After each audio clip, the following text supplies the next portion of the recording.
मुंबईतल्या कोस्टल रोडला गळती लागलेली आहे। कोस्टल रोडवरील बोगद्यामध्ये पावसाचं पाणी झिरपू लागलं। दरम्यान या घटनेची दखल घेत संबंधित यंत्रणा तातडीनं घटनास्थळी दाखल झाल्या असून गळती रोखण्यासाठी युद्ध पातळीवर प्रयत्न सुरू करण्यात आलेले आहेत। तर पाणी गळतीचं नेमकं कारण काय याचा देखील आता शोध घेणं सुरू झालेलं आहे।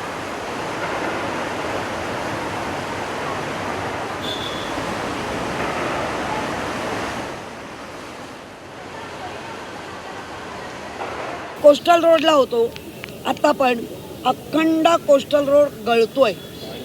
हा सगळ्या आम्ही आरोप नाही करते, आमचं म्हणणं आहे लक्ष द्या। सही करायला वेळ नसते तर मग लक्ष कुठे? कुठल्या कॉन्ट्रॅक्टरांबरोबर तुमचं चालू असतं? काय म्हणावं, काय म्हणावं, कुठे बिझी असता?